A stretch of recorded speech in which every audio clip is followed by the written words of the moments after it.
नाही, आज प्रजासत्ताक दिनाच्या निमित्तानं हा आजचा प्रजासत्ताक दिन मुंबई भारतीय जनता पार्टी करता एक वेगळा प्रजासत्ताक दिन असून असंख्य भारतीय जनता पार्टीच्या कार्यकर्त्यांनी जे एक स्वप्न बघितलं होतं की भारतीय जनता पार्टी हा मुंबईच्या महानगरपालिकेतला सर्वात मोठा पक्ष झाला पाहिजे आणि आज या ठिकाणी भारतीय जनता पार्टी 89 जागा जिंकून सर्वात मोठा पक्ष मुंबईच्या महानगरपालिकेमध्ये झालेला असून पुढच्याच आठवड्यामध्ये महायुतीचा महापौर हा मुंबईच्या महानगरपालिकेमध्ये विराजमान होणार आहे आणि त्याकरता मुंबईकरांच्या खूप आशा अपेक्षा आणि आकांक्षा या आमच्या सर्वांकडून आहेत आणि येणाऱ्या काळामध्ये मुंबईकर जनतेची सेवा करणं, मुंबई शहराचा विकास घडवून आणणं, मुंबई शहराची सुरक्षितता अबाधित ठेवणं, मुंबई महानगरपालिकेला भ्रष्टाचार विरहित प्रशासन देणं आणि तमाम कार्यकर्त्यांनी जनता आणि प्रशासनाच्या मधला दुवा आणि जनता आणि प्रशासनाच्या मधला सेतू म्हणून या ठिकाणी काम करावं अशा प्रकारचा संदेश आज या ठिकाणी तमाम मुंबई भारतीय जनता पार्टीच्या कार्यकर्त्यांना दिलेला असून भारतीय जनता पार्टीच्या असंख्य कार्यकर्त्यांच्या अथक परिश्रमामुळे आज हा दिवस आम्हाला बघायला मिळालेला आहे।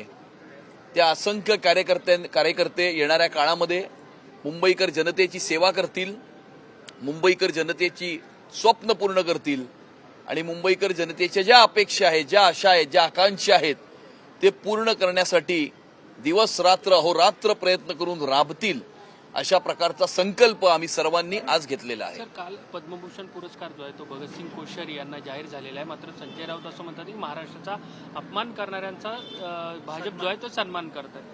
नाही, मला असं वाटतं की जी व्यक्ती स्वतःच नॉन कॉग्निझिबल आहे आणि दखल घेण्याच्या पात्र नाहीये अशा व्यक्तीच्या कुठल्याही वक्तव्यावरती कुठल्याही प्रकारचं रिएक्शन देण्याची आवश्यकता मला वाटत नाही। शहर शेख यांनी जे वक्तव्य केलेलं होतं की मुंब्रा आता हिरवा करू म्हणून, परंतु त्याच्यावरती इम्तियाज जलील त्यांना जाऊन भेटले। इम्तियाज जलील पुन्हा त्यांनी वक्तव्य केलं की मुंब्राच काय तर संपूर्ण महाराष्ट्रच आम्ही हिरवा करू। जलीलला हे माहिती नाहीये की या छत्रपती शिवाजी महाराजांचा महाराष्ट्र आहे, हा धर्मवीर छत्रपती संभाजी महाराजांचा महाराष्ट्र आहे, हा डॉक्टर बाबासाहेब आंबेडकरांचा महाराष्ट्र आहे आणि या हिंदू हृदय सम्राट शिवसेना प्रमुख बाळासाहेब ठाकरेंचा महाराष्ट्र आहे। हा महाराष्ट्र त्या मराठ्यांचा महाराष्ट्र आहे ज्यांनी पेशावर आणि मुलतानपर्यंत छत्रपती शिवाजी महाराजांचा भगवा झेंडा हा रोवला होता आणि दिल्लीच्या तख्तावरी भगवा झेंडा शिवाजी महाराजांचा त्या ठिकाणी फडकावला होता। हे जलीलला माहिती नाहीये आणि त्यामुळे जलील सोडा, जलीलने पुढचे 100 जन्म जरी घेतले ना तरी तो या महाराष्ट्रातून आणि या हिंदुस्थानातून भगव्याला अजिबात हात सुद्धा लावू शकणार नाही। सर, मंगलप्रभात लोढा यांनी केम हॉस्पिटलमध्ये किंग एडवर्ड हा शब्द काढला जावा अशा पद्धतीची मागणी केली आहे। राऊत म्हणतात की मग तुम्ही ट्रम्प टॉवर बांधता तर ट्रम्पचं नाव काढणार का? बघा, महाराष्ट्रातल्या राजकारणातला विदूषक रोज काय बडबड करतो त्याच्या प्रत्येक वक्तव्यावरती बोलण्याची आवश्यकता मला वाटत नाही।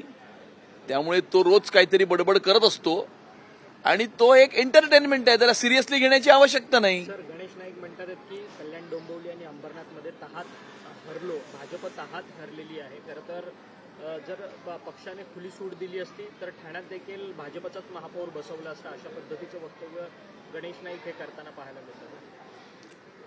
नाही, आता ते गणेश नाईक साहेब त्यांनी जे काही वक्तव्य केलं असेल त्याच्याबद्दल स्पष्टीकरण तुम्ही गणेश नाईक साहेबांना विचारलं पाहिजे ना, मी त्याच्यावरती कसं बोलू शकतो? सर, एक हिंदी में बता दीजिए, आज गणतंत्र दिवस है, प्रधानमंत्री मोदी जी भी सतत क्या कहना चाहिए? आज 77वें प्रजासत्ताक दिन गणतंत्र दिन के शुभ अवसर पर मुंबई भारतीय जनता पार्टी की तरफ से यहाँ पर ध्वजारोहण किया गया है और सभी असंख्य भारतीय जनता पार्टी के कार्यकर्ताओं का सपना था कि मुंबई की महानगर पालिका के चुनाव में भारतीय जनता पार्टी ये सबसे बड़ा दल के रूप में उभरे।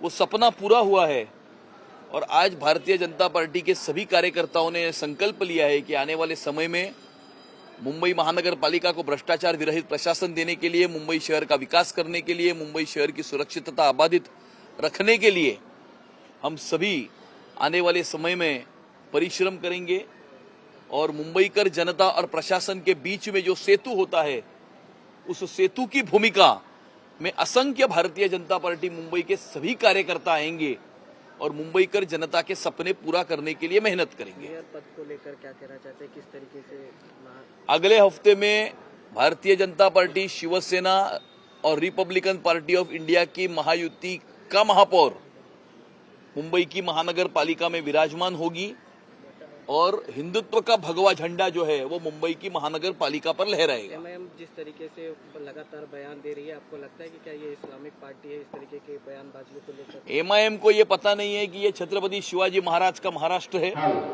ये धर्मवीर छत्रपति संभाजी महाराज का महाराष्ट्र है, ये उन मराठों का महाराष्ट्र है जिन मराठों ने पेशावर और मुल्तान तक छत्रपति शिवाजी महाराज का भगवा झंडा ये लहराया था। ये छोड़ो, इनकी अगली 100 पुश्तें भी आएंगी तो भी महाराष्ट्र और मुंबई और हिंदुस्तान से भगवे को ये हाथ भी नहीं लगा पाएंगे। इस्लामिक पार्टी है क्या, आपको लगता है जिस तरीके के इनके बयान है एमआईएम?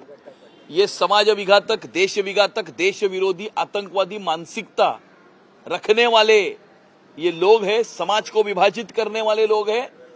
और मोदी जी 2047 में विकसित भारत की निर्मिति करना चाहते हैं, ये लोग 2047 में अलग रंग के भारत की निर्मिति करना चाहते हैं, लेकिन इनके मंसूबे हम किसी भी हालत में कामयाब नहीं होने देंगे।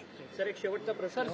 भाजप 89 खरं तर मुंबई महानगरपालिकेमध्ये मजल मारली. खरं गटस्थापना कधीपर्यंत तुम्ही करणार आहे आणि संयुक्तरित्या गटस्थापना होणार आहे का शिवसेना आणि भाजप? पुढच्या 2 ते 3 दिवसामध्ये गटस्थापना होईल. टेक्निकॅलिटीज आणि प्रोसिजरल फॉर्मॅलिटीज ज्या असतील त्या सर्वांची नोंद घेऊन या ठिकाणी दोघांची गटस्थापना केली जाईल.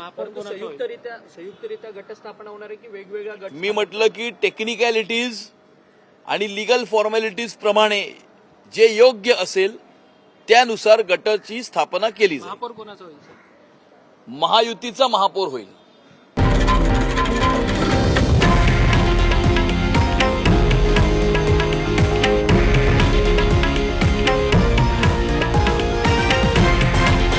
हे आहे देशातील नंबर 1 न्यूज नेटवर्क आणि आपण पाहत आहात TV9 मराठी, एकमेव.